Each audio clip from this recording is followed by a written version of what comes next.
I leaned back in my leather chair, staring at the sunset from my office window. The sky was painted in hues of orange and pink, a stark contrast to the weight of the decision I had made that morning. Divorce. The word still felt foreign in my mouth. Evelyn, my wife of 18 years, was at home, unaware that the foundation of her life was about to shatter. Mr. Callahan? My assistant's voice came through the intercom. Yes, Ashley. I replied, keeping my tone calm. There's a Miss Elena waiting for you in the lobby. Should I send her up? A smile creeping onto my face. Yes, please. And bring us 2 glasses of wine when she arrives. Elena.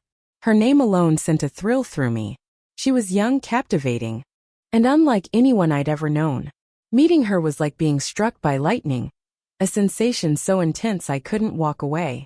She made me feel alive again in a way Evelyn hadn't in years. Minutes later, Elena walked into my office. Her presence filled the room as she sauntered toward me, her dark eyes glinting with mischief. She was wearing a sleek black dress that clung to her curves, her long hair cascading over her shoulders. Hello, Carter, she said with a coy smile. Elena, I replied, standing to greet her. You look stunning as always. She tilted her head, studying me with a teasing smirk. Flattery won't get you out of trouble. And what trouble might that be? I asked, leaning closer as she perched on the edge of my desk. Her fingers traced the edge of a paperweight on the desk as she spoke. Oh, I don't know. Maybe the trouble of falling for a woman half your age while your wife waits at home. I chuckled, though her words cut deeper than I cared to admit. I've made my decision, Elena. I'm filing for divorce. Her eyes widened slightly, but she quickly masked her reaction. Really? And what does Evelyn have to say about that? She doesn't know yet, I admitted. But it's time. I've stayed in that marriage out of obligation, not love. I want a fresh start. Elena stood and walked to the window, gazing out at the city below. A fresh start, she echoed softly, as though tasting the words. With me. I moved to stand behind her, placing my hands on her shoulders. Only if you'll have me. She turned to face me, her expression unreadable. Carter, you have no idea how much I've wanted to hear you say that. I kissed her then, the kind of kiss that made the rest of the world disappear.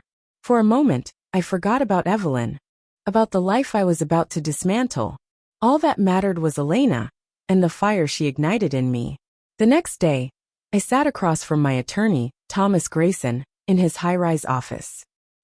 He adjusted his glasses and frowned at the paperwork in front of him. So you're sure about this? Thomas asked, his voice laced with concern. Divorce is messy, Carter. And expensive. I'm sure. I said firmly. I've been unhappy for years, Thomas. This is the right move for me. He sighed, tapping his pen against the desk. And this woman, Elena, she's the reason? I nodded. She's the future, Thomas. Evelyn and we've been over for a long time. Thomas hesitated before responding. Evelyn's a sharp woman, Carter. Don't underestimate her. She'll fight for what's hers. She can have the house, the cars, whatever she wants, I said dismissively. I'm not interested in a war. I just want out. Later that evening, I returned home to find Evelyn in the kitchen, humming softly as she prepared dinner. She turned to greet me with a warm smile, and for a moment guilt gnawed at me. Long day? She asked, pouring me a glass of whiskey. Yeah, I said, accepting the drink. We need to talk, Evelyn. Her smile faltered, and she set the bottle down. What's wrong? I took a deep breath, steeling myself. I want a divorce. The words hung in the air like a storm cloud. Evelyn stared at me, her face a mixture of shock and confusion. Carter, what are you saying? I'm saying this marriage isn't working anymore, I said, my voice firm. We've grown apart, and I think it's time we both move on. Tears welled up in her eyes, but she quickly wiped them away. Is there someone else? Her question hit me like a slap. I hesitated, and in that moment, I knew she had her answer. I see, she said quietly, turning back to the stove. How long? Elena and it's recent, I said, though I knew that wouldn't soften the blow. Evelyn laughed bitterly, her back still to me. Elena. Of course. She's beautiful, isn't she? Young, vibrant. Everything I'm not. That's not fair. I protested. This isn't about you, Evelyn. It's about us. She spun around, her eyes blazing. Don't you dare try to justify this, Carter. You made vows. You promised me forever. And now you're throwing it all away for some girl. I had no response. Evelyn's anger was justified, and I knew it. But I couldn't undo the choices I'd made. As I left the house that night, suitcase in hand, I couldn't shake the image of Evelyn's tear-streaked face. For the first time, doubt began to creep in. But I shoved it aside, convincing myself that I was doing the right thing. What I didn't realize then was that my past was about to catch up with me in ways I couldn't imagine. I spent the first few nights after leaving Evelyn in a penthouse suite at the Wilshire Grand, a place I'd frequented in better times during business trips. It was sleek, modern, and impersonal. Everything I needed to feel disconnected from the mess I'd left behind. Elena visited often, bringing an electric energy that made me forget the nagging weight of guilt. On the fourth night, we sat on the balcony overlooking the city, a bottle of champagne between us. Elena leaned back in her chair, the soft glow of the city lights reflecting in her dark eyes. So, she began, swirling the champagne in her glass. How did Evelyn take it? Not well, I admitted, staring into my drink. She was hurt, angry, but she'll move on eventually. Elena raised an eyebrow, her lips curling into a sly smile. Will she? Or do you think she'll make your life hell in the process? I sighed, leaning forward. Evelyn's not vindictive. She's strong, but she's fair. She won't drag this out just to hurt me. Elena mused, taking a sip. You're very confident about that. Her tone was playful, but something about the way she said it made me pause. Before I could ask what she meant, she leaned over and kissed me, silencing my thoughts. The next morning, I met Thomas again to finalize the paperwork. He was more serious than usual. His brow furrowed as he slid a folder across the table toward me. Evelyn's lawyer sent over her response, he said. I opened the folder, skimming the pages. Evelyn wasn't going to make this easy after all. She was contesting the divorce, demanding a larger share of the assets than I'd anticipated. She wants the house, full ownership of the vacation property in Aspen, and half your business shares, Thomas explained. I scoffed. Half my shares? That's insane. She had nothing to do with building the company. She's arguing that her support during your marriage contributed to your success, Thomas said. It's a common angle. Support. I laughed bitterly. She barely tolerated the late nights and business trips. Now she wants to act like she was my partner. Thomas raised a hand to calm me. Carter, if you want to avoid a drawn-out legal battle, you'll need to compromise. Fine, I said through gritted teeth. She can have the Aspen property, but I'm not giving up the house or my shares. That's non-negotiable. Understood, Thomas said, making notes. I'll relay that to her lawyer. I left the meeting frustrated, but determined to hold my ground. As I walked to my car, my phone buzzed. It was Elena. Hey, I answered. Hey yourself. She replied, her voice light. How did it go? Evelyn's fighting for more than I expected, I said. But I'll handle it. Of course you will, Elena said confidently. You always do. Her faith in me was reassuring, even if I didn't entirely share it. Weeks passed, and the divorce negotiations grew more contentious. Evelyn had hired an aggressive attorney who wasn't afraid to play dirty. Financial audits, depositions, and endless meetings consumed my days, leaving me exhausted and irritable. Elena tried to cheer me up, but even her vibrant presence couldn't fully lift the weight I carried. One evening, as we sat in my hotel suite, she brought up an idea that caught me off guard. Carter, she began, her tone cautious. Have you ever thought about leaving all this behind? I looked at her confused. What do you mean? She shifted on the couch, her gaze thoughtful. The company, the fight with Evelyn, all of it. You have enough money to live comfortably anywhere in the world. Why not start fresh? With me. I studied her, unsure of how to respond. The idea was tempting, but it also felt reckless. My company wasn't just a source of income. It was my legacy. Walking away would mean giving up everything I'd worked for. I don't know, Elena, I said finally. I've spent my entire life building this. I can't just walk away. She nodded, though I could see the disappointment in her eyes. I get it. It's just sometimes I wonder if it's all worth the stress. Her words lingered with me long after she'd left. Was it worth it? The constant grind, the never-ending fight to stay on top? For years, I'd convinced myself it was. But now, with everything falling apart, I wasn't so sure. The breaking point came 2 weeks later. Thomas called me into his office with an urgency I hadn't heard before. When I arrived, he was pacing the room, a stack of documents in his hand.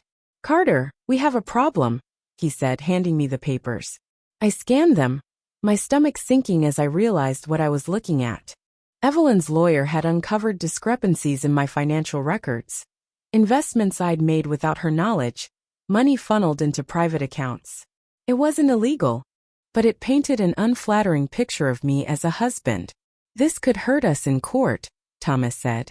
"They're using it to argue that you've been dishonest and manipulative." I slammed the papers down on the desk. "This is ridiculous." Evelyn knew I handled our finances. She never cared how I did it as long as the bills were paid. "That may be true," Thomas said. "But perception is everything. Right now you look like the bad guy." I clenched my fists, fury bubbling inside me. This wasn't just about money anymore, it was personal.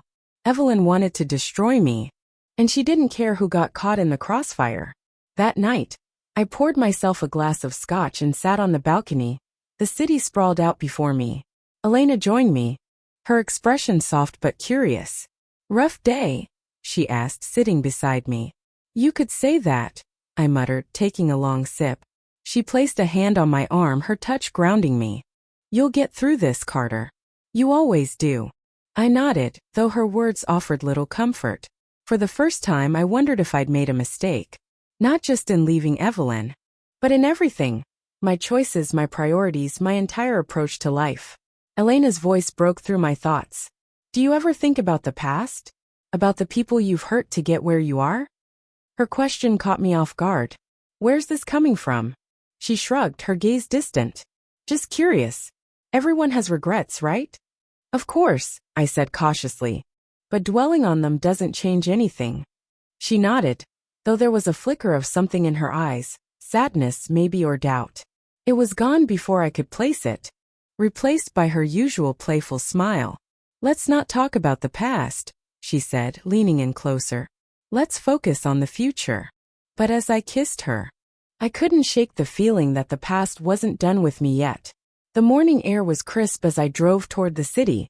The tension between Evelyn and me had escalated to the point where I could feel it in every part of my day, from the constant calls from Thomas to the venom-laced emails from her lawyer.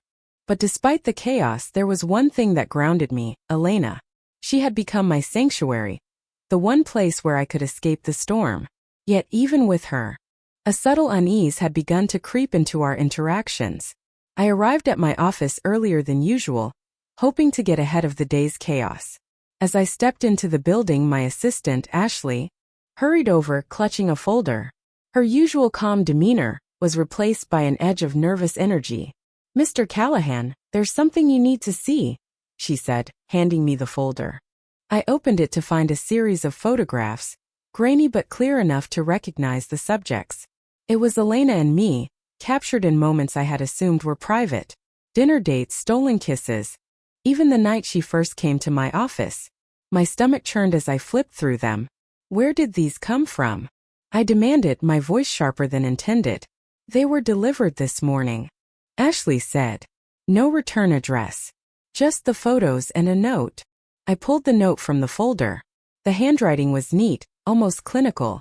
"Everything comes to light eventually." My pulse quickened. This was a threat, plain and simple, but from whom? Evelyn? No, this wasn't her style. She preferred direct confrontation. Someone else was playing a game I didn't understand.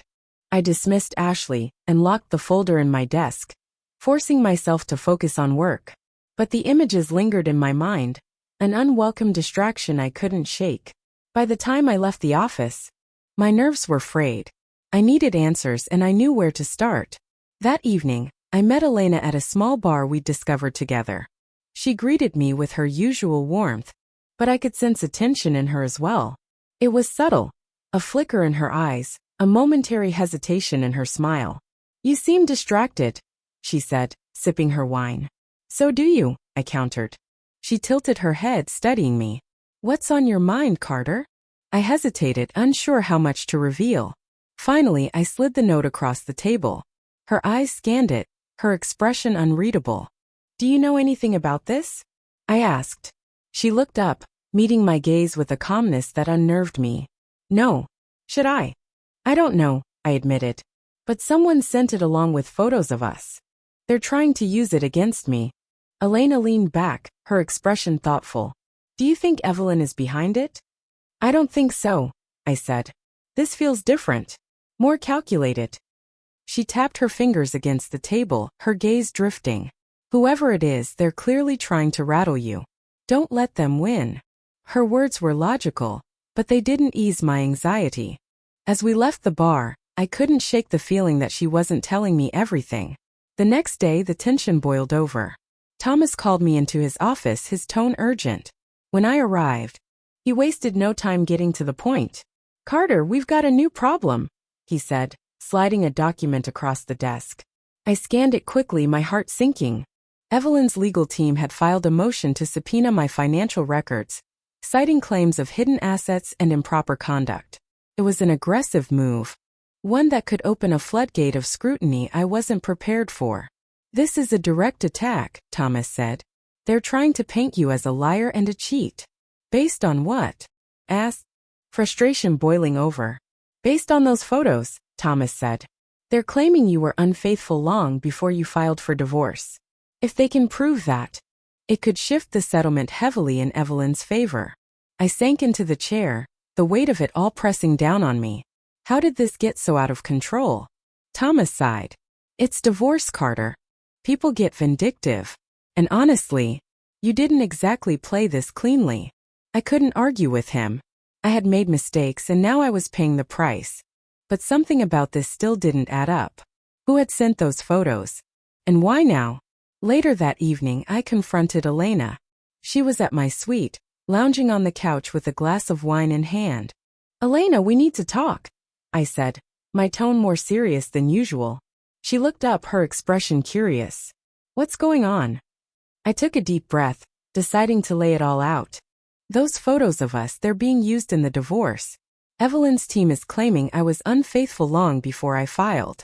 Her brows furrowed, but she didn't seem surprised. "That's ridiculous. They can't prove anything." "Maybe not," I said.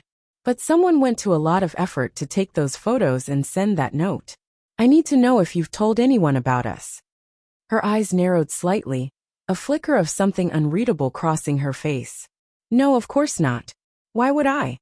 "I don't know," I said, frustrated. "But someone knows.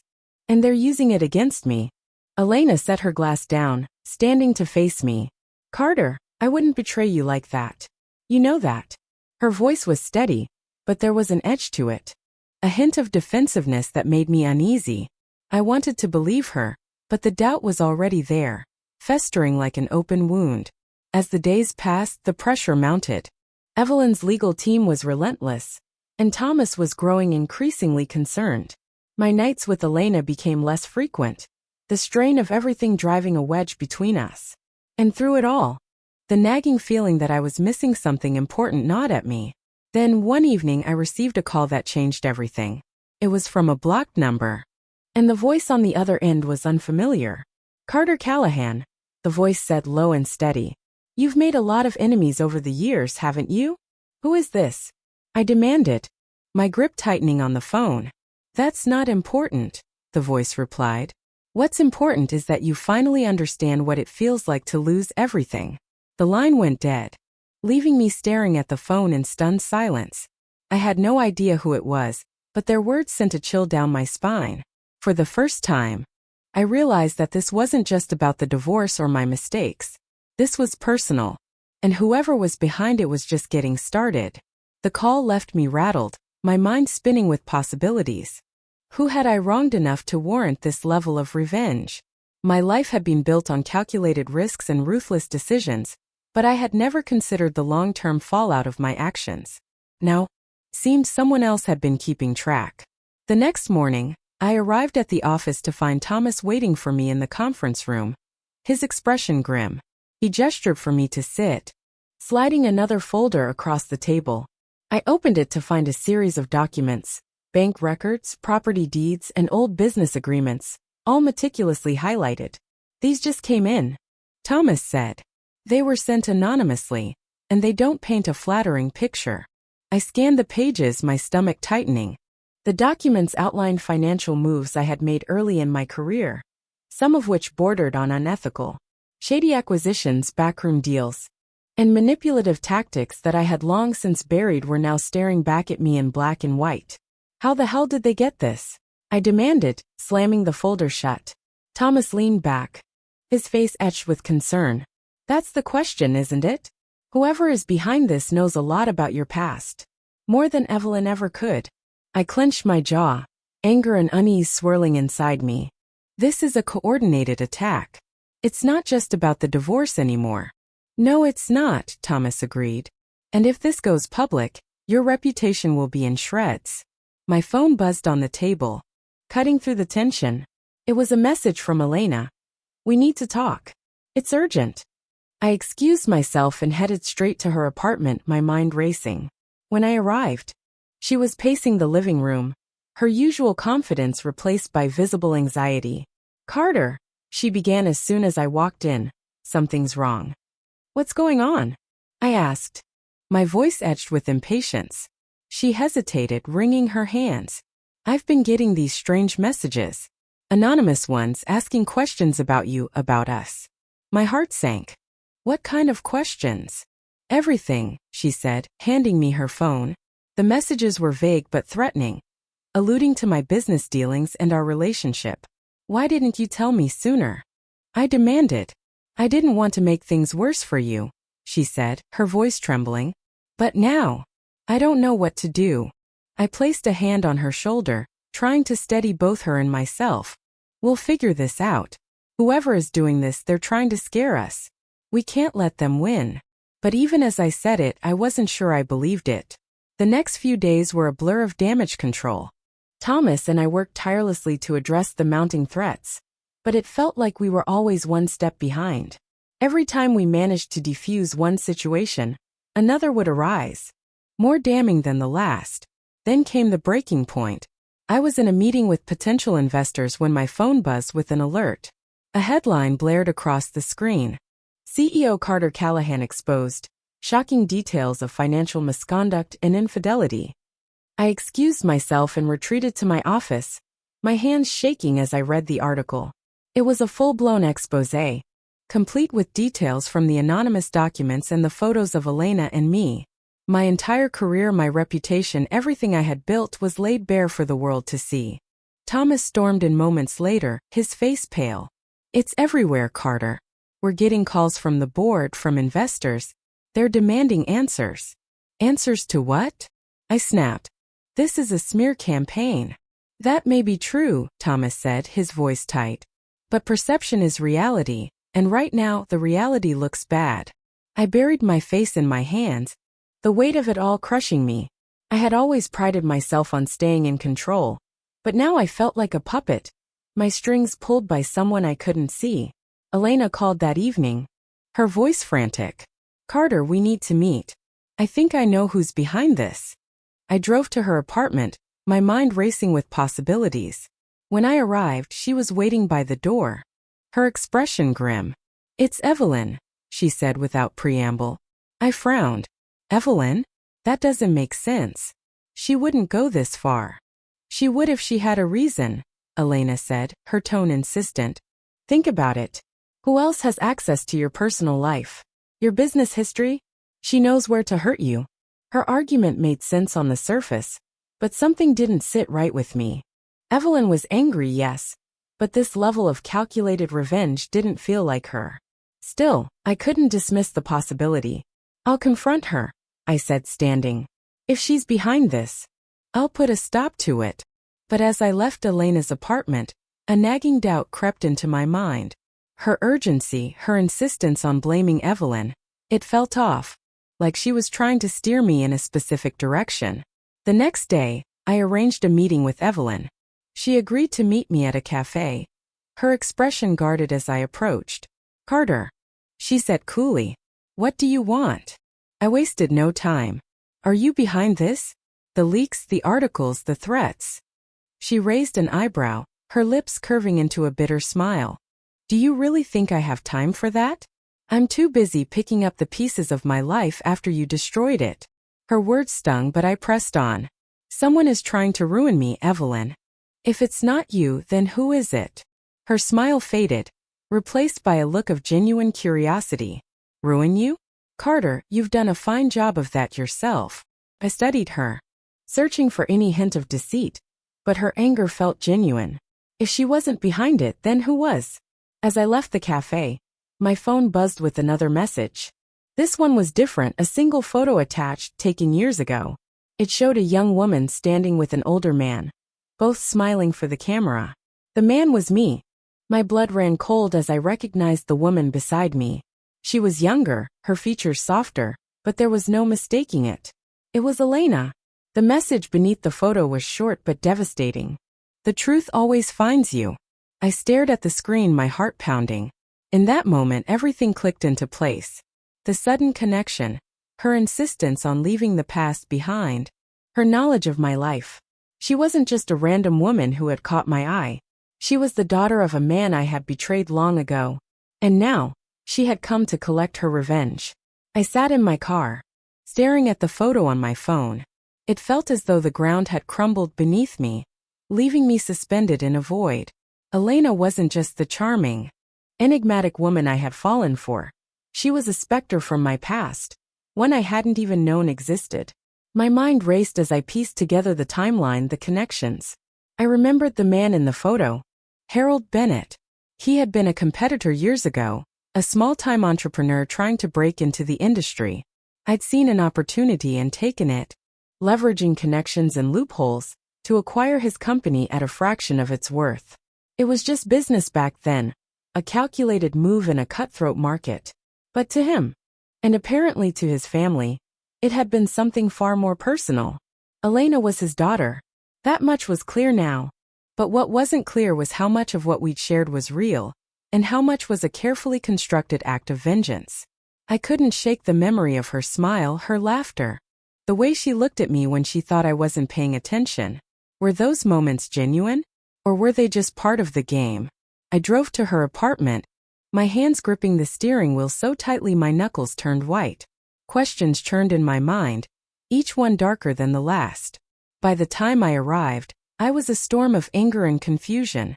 Elena opened the door, her face lighting up at first, then faltering as she saw my expression. Carter, what's wrong? I held up my phone, the photo displayed on the screen. Explain this. Her eyes widened, and for a moment, I thought I saw fear flash across her face. But she quickly composed herself, stepping aside to let me in. Where did you get that? Does it matter? I snapped, stepping inside. You lied to me, Elena. You played me. She closed the door slowly, her movements measured. I didn't lie to you, Carter. I just didn't tell you everything. Everything? I repeated, my voice rising. You didn't think it was important to mention that you're Harold Bennett's daughter? That this entire relationship was built on a foundation of deceit? She took a step toward me, her expression softening. It wasn't all deceit.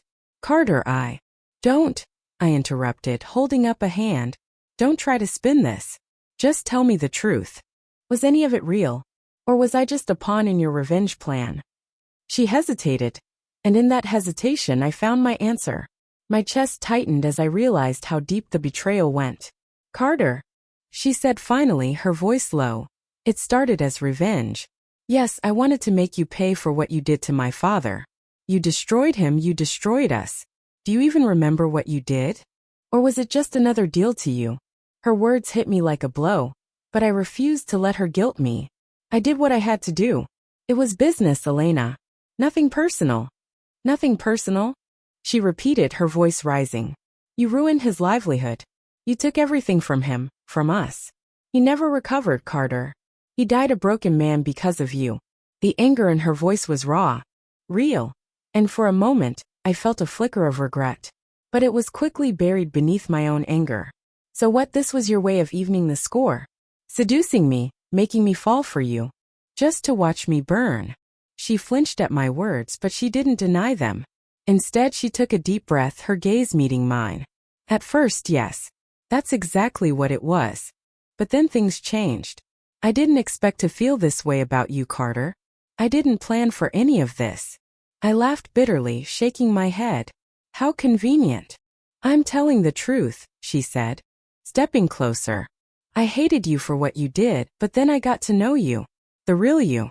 And I saw something I didn't expect. What's that? I asked, my voice cold.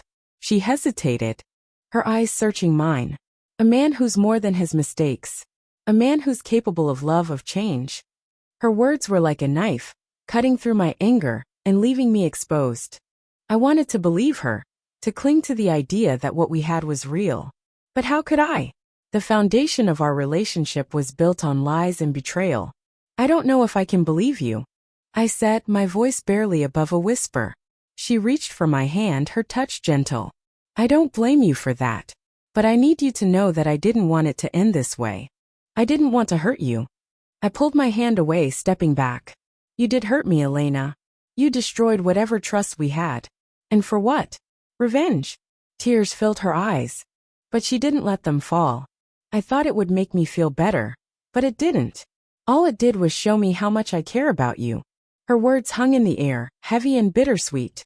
I wanted to believe her, but the wounds were too fresh, the betrayal too deep. I need time, I said finally, turning toward the door. I need to figure out what's real and what's not. She didn't try to stop me as I left, and for that I was grateful. The drive home was a blur, my mind a whirlwind of emotions. Anger, sadness, betrayal, and beneath it all, a lingering ache for what could have been. In the days that followed, I threw myself into damage control, trying to salvage what I could of my reputation and career. The board launched an internal investigation, and though I managed to avoid legal repercussions, the fallout was significant.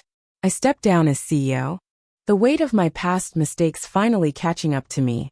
As for Elena, she disappeared from my life as suddenly as she had entered it. I heard rumors that she had left the city, but I didn't pursue them. Part of me wanted to find her, to demand answers, to seek closure. But another part of me knew that some wounds were better left to heal on their own. In the end, I was left with the remnants of my life, a stark reminder of the cost of my ambition and the pain I had caused along the way. I had lost everything, my career, my marriage, and the one woman who had made me believe in something more. And yet, amidst the wreckage, I found a strange sense of clarity.